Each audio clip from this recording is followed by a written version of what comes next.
कल होने वाले एग्ज़ाम जो है, जो 18 तारीख का SST सामाजिक विज्ञान है, सभी बच्चों को मैं ऑब्जेक्टिव में पास मार्क बता दे रहा हूँ। ये श्योर है कि 100% ये सभी क्वेश्चन कल के परीक्षा में आएगा।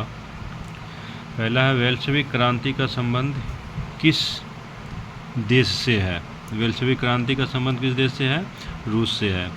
भारत एवं चीन के बीच की सीमा रेखा का क्या नाम है? क्या नाम है?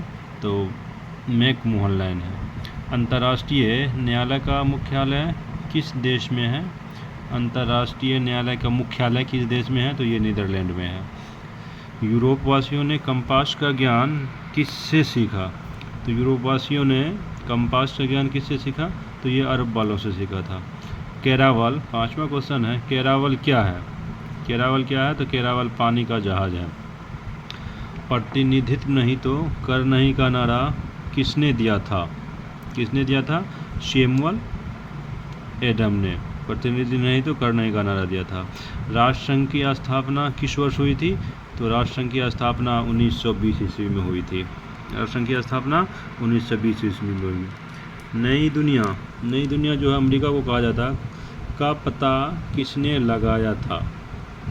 नई दुनिया का पता किसने लगाया? तो कोलंबस ने लगाया था।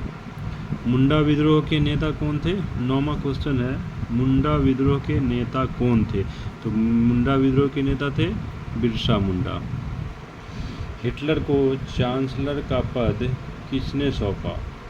हिटलर को चांसलर का पद किसने सौंपा? तो हिडनबर्ग ने सौंपा था। इस पर 11वां क्वेश्चन है, नाजी पार्टी का प्रतीक चिन्ह क्या था? नाजी पार्टी का प्रतीक चिन्ह क्या था? स्वास्तिक था। सभी बच्चों को ये तो पता ही होगा, 9th में पढ़े होंगे तो। और 12वां क्वेश्चन है, जर्मनी की मुद्रा का क्या नाम था? उस समय जो नाजी पार्टी का प्रतीक चिन्ह था वो स्वास्तिक था, और उस समय की मुद्रा का क्या नाम था? जर्मनी की मुद्रा का मार्क था। वेल्टेयर कौन थे? वेल्टेयर एक लेखक थे। वेल्टेयर कौन थे? तो वेल्टेयर एक लेखक थे, जैसा कि सभी बच्चों को पता ही है। उसके बाद ये अगला क्वेश्चन है, अंतर्राष्ट्रीय श्रम संगठन का मुख्यालय कहाँ है? अंतर्राष्ट्रीय श्रम संगठन का मुख्यालय कहाँ है? जेनेवा में है। जेनेवा में है। कल जो 18 तारीख है, ये फाइनल एग्ज़ाम होने वाला 9th के बच्चों का है, जिसमें से हम 30 क्वेश्चन आप लोगों को बता दे रहा हूँ। ये 100% आएगा। कौन सी संधि द्वितीय विश्व युद्ध के उत्तरदायी थी? कौन सी संधि उत्तरदायी थी? तो वर्साई की संधि थी। 16वां है, चेरो जनजाति कहाँ की रहने वाली थी? चेरो जनजाति कहाँ की रहने वाली थी? पलामू है, वो झारखंड जो है, झारखंड में एक ज़िला का नाम पलामू है, वहाँ इन्होंने अंग्रेज़ों से विद्रोह किया था। ये चेरो जनजाति, ये चेरो विद्रोह भी आएगा सब्जेक्टिव में। 17 नंबर का क्वेश्चन है, फ्रांस के प्रथम स्टेज में कौन आते थे? तो सभी बच्चों को पता ही है, फ्रांस के प्रथम स्टेज में पादरी लोग आते थे। फ्रांस की राजक्रांति के समय वहाँ का राजा कौन था? फ्रांस की राजक्रांति के समय वहाँ का राजा लुई 16वां था। लुई 16वां था। 19वां क्वेश्चन है, भारत में प्रधानमंत्री को कौन नियुक्त करता है?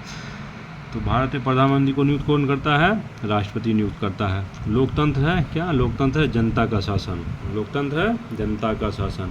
21वां क्वेश्चन है, भारत में मतदान करने की न्यूनतम आयु क्या है? तो सभी को पता है, भारत में मतदान करने की न्यूनतम आयु 18 वर्ष है।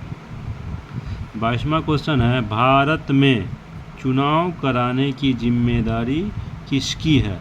तो भारत में चुनाव कराने की जिम्मेदारी चुनाव आयोग की है। इसके बाद है 23वां क्वेश्चन है, भारत में मौलिक अधिकारों की संख्या कितनी है? भारत में मौलिक अधिकारों की संख्या 6 है। इसके बाद 24वां क्वेश्चन है, भारत का संविधान कब लागू हुआ था? तो ये तो सबसे आसान क्वेश्चन है, जैसा कि सभी लोग जानते ही हैं कि हमारा संविधान जो है 26 जनवरी 1950 को लागू हुआ था। बन करके तो तैयार हो गया था 26 नवंबर 1949 ईस्वी को ही, लेकिन लागू किया गया था 26 जनवरी 1950 ईस्वी को। भारत का संविधान कब लागू किया गया था? 26 जनवरी 1950 को। उसके बाद 25वां क्वेश्चन है, संविधान सभा के अध्यक्ष कौन थे?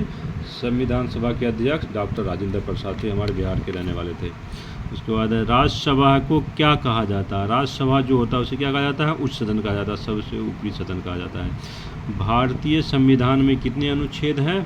भारतीय संविधान में कितने अनुच्छेद है? तो 395 अनुच्छेद है। निर्वाचन क्षेत्र का अर्थ है, निर्वाचन क्षेत्र का क्या अर्थ है?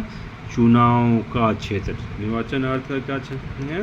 चुनाव का क्षेत्र। 28 क्वेश्चन हो चुका है, अब 2 बाकी है, ये भी बता दे रहा हूँ आप लोगों को पास मार्क, बाकी आप लोग अपने से बना लीजिएगा।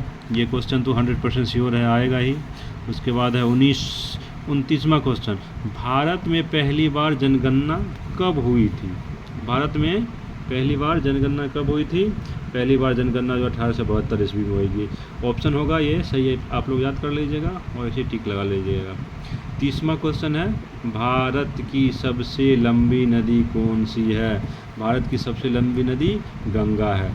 तो जैसा आशा करता हूँ बच्चों ये सभी याद कर लीजिएगा। आप लोगों को श्योर है कि ये कल के होने वाले एग्ज़ाम में आएगा ही।